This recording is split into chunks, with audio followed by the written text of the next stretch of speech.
It's a new year, and like every year, I'm excited to see all the art that's gonna come out of it. Last year was a fairly productive year where I was able to work on a lot more paintings compared to the years prior where I was mostly just line drawing. I've been trying different styles and techniques, and I feel like I learned a lot, I think.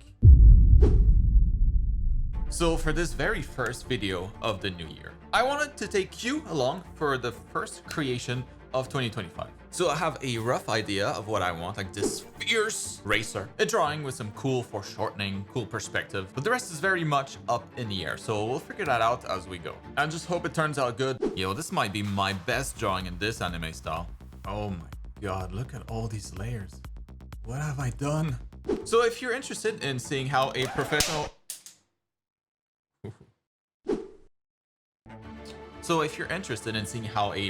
artist works on personal art and maybe things that didn't go too well along the way, well, let's get this class started.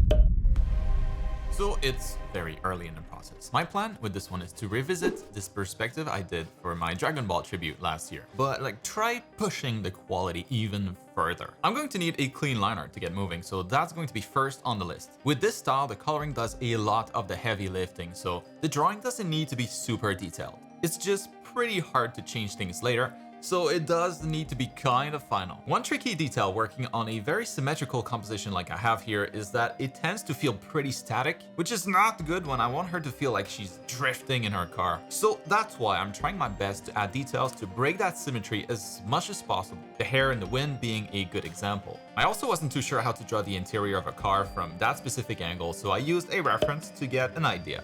And then for the line art, since I know that I'll get questions in the comments, I'm using my custom inking brush that comes in my advanced painter set. Link in the description. Having a nice brush helps, but man, it took me forever to get the hair flowing right. Looks okay for now. And with my lines now clean, check out these thicker lines in the foreground, like around the hands. I like adjusting the line thickness based on the depth in the drawing because I think it helps push the perspective even more. And now I can move on to flat coloring everything to get ready for shading. I can already tell this drawing is going to be heavy in layers just based on all the different color regions I have. The way I work each of these regions, well, most of them will then have a soft shadow layer, a hard shadow layer, a light layer or two, and also a highlight layer. So at the minimum, I'm looking at oh dear god, 30 layers at the very least. Oh well, future Marc will just have to figure that one out. And by the way, here I'm splitting all the different color regions on their own layers because I'll be using clipping masks for all the shading that's coming up. Took a little while, but now it's done and I'm ready to start shading. I prefer to go from dark to light, keeping the lighting pass at the end because that's the most rewarding step. So right now I'm starting the shadows, not really bothering with the light direction at this point. It's just a subtle pass trying to give this drawing some depth before moving on to the rest.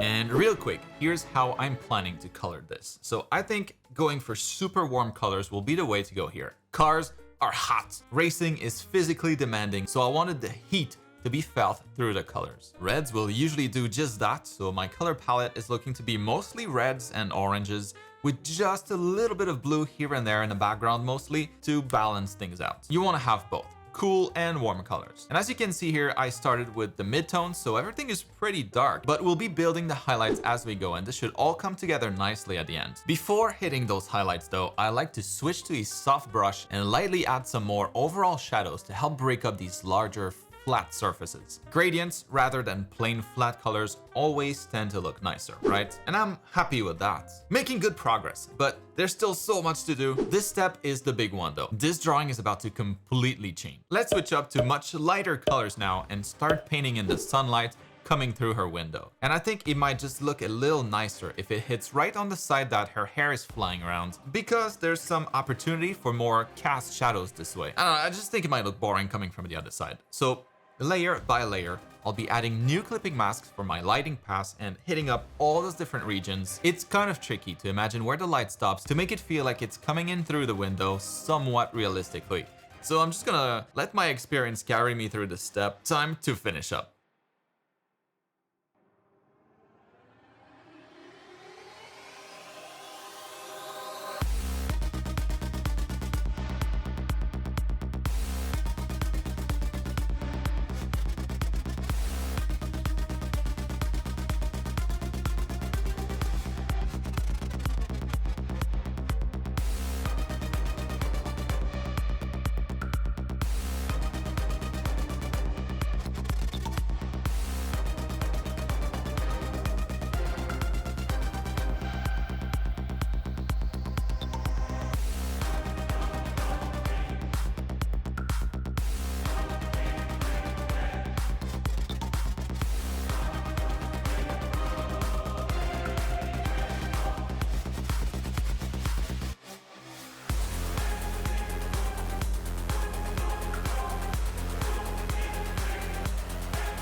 Oh, that lighting pass always feels so good. And here's what we got so far.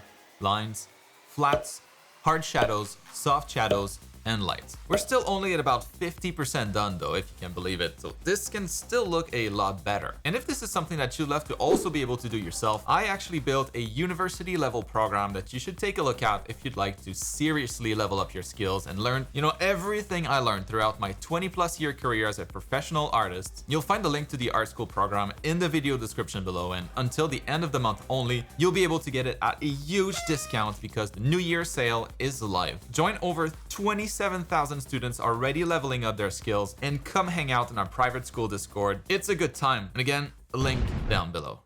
So this is where we are now. Everything is the same material, so it still looks a little flat, but we can change that pretty quickly by adding highlights that are clearly missing now. So if I select the regions that would normally be a little bit more shiny, like the hair maybe, on a new layer, I can start to paint in the highlights with a slightly lighter color. And the way I paint the hair highlights is super basic. I just roughly draw it on and then erase the edges to get them a little straighter, making sure I also erase anything covering the line art. Not the best up close, but from a distance looks pretty good. And the sky itself is also a light source, so I'm gonna add some on the other side too. And then let's polish up that car paint as well. There, nice and shiny. What else should be shiny?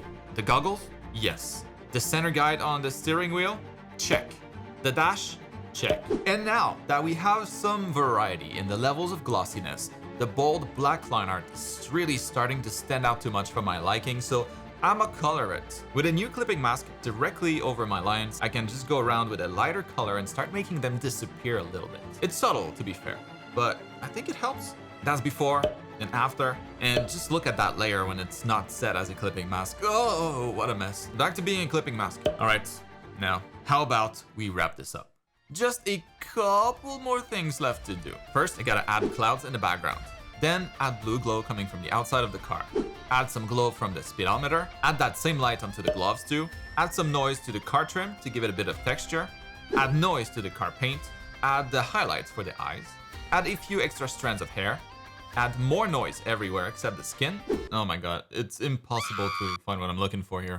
Add some debris to add to the dynamism. Blur the debris to push it even more. Add some glare from the sun. And some dust flying in from the other window. And it's done.